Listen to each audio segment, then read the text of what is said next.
Hey, Rolo, ended it with my LTR today, long-term relationship. Today over her hiding, chatting with someone else. Okay. Thank you for teaching me about the genuine desire, but I'm constantly anxious on high energy. Any advice? Okay. You're just on high alert is all. Don't want to act out of anger. Okay. Well, then don't.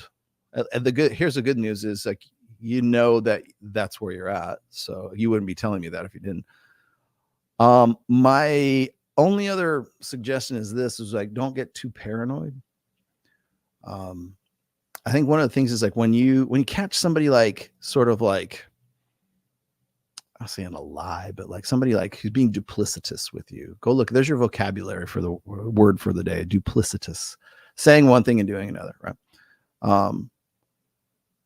I have it's in my first book, actually. There's a chapter in my first book, and then there's an essay. You can get it for free if you want to read it. It's on the rational male. It's called Gut Check. Gut check is this is whenever people suspect like infidelity, that suspicion is actually an evolutionary adaptation. So what is happening is this.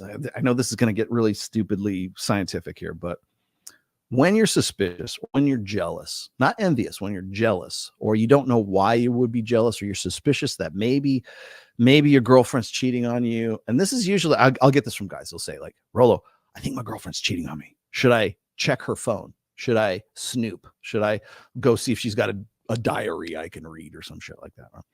Should I go and try to like do something clandestine? Right.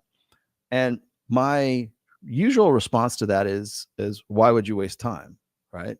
Just like watch what she does and see how she acts, see what she's doing. One of the reasons why guys have to have a quote unquote gut check is because on an instinctual level, your subconscious, your peripheral awareness is registering something that's out of place. So what does that mean?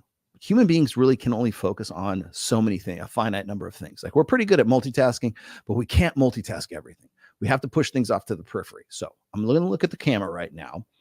And then in my peripheral vision, I can see that the bottle of Hennessy is right over there. And I know that there's another camera there. I know that there's a light there. I know what's happening outside. I know what's going on behind me. I know Kyle's in the next room, but they're in my peripheral awareness while I'm looking at you and I'm trying to like focus on what I'm doing. Your consciousness is not unlike your focus and your acknowledged, your cognitive awareness. Okay. So when I'm focusing on something and I'm trying to relate something to you, I'm still getting information in my periphery, but I'm still focusing on you when I'm looking at this. Okay. So your understanding when it comes to suspicion, what's happening is you realize something's not quite right out here. You're looking at your girlfriend. She's telling you this, you're having this conversation. You might even still be fucking or whatever, but she's acting a little weird out here. Or she's weird over here. And what happens is your instinct understands the peripheral effect. And so when you get suspicious, especially when it comes to things like infidelity, it is your subconscious mind trying to alert your conscious mind. There's a break in a pattern. Human beings are really good at pattern recognition. So when there's a break in the pattern that's on your peripheral awareness and your sort of periphery and your subconscious understands there's something going on over here. Something's happening over here. Something's on fire. And then it's trying to make that connection. That's when like people will either ignore their gut or they'll go with their gut. Like you can make this. I just recently discovered this, right? You can make decisions 3 ways. People don't know about the third way. The first way is like instinct, emotion, and reason, right? Emotional. You can make an emotional decision. Okay.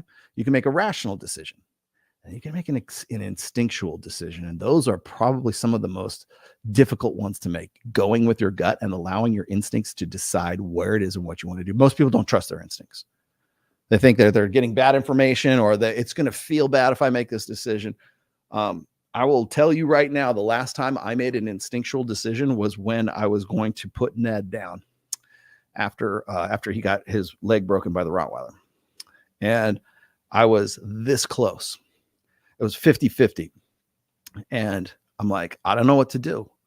My emotion says I want to keep him alive. My rational mind says maybe he's done, right? But I went with my gut, and my gut said 50% is not good enough. And so, and I'm glad I did, because he's still alive right now.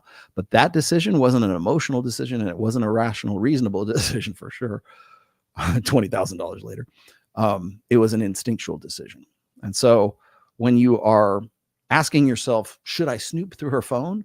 That should I snoop through her phone is your instinct saying something's happening out here and I need to confirm it. Let's get with the cognitive mind that's focusing on it, and let's go through her phone and make sure that this thing I see in my peripheral isn't actually something. That's really what it boils down to.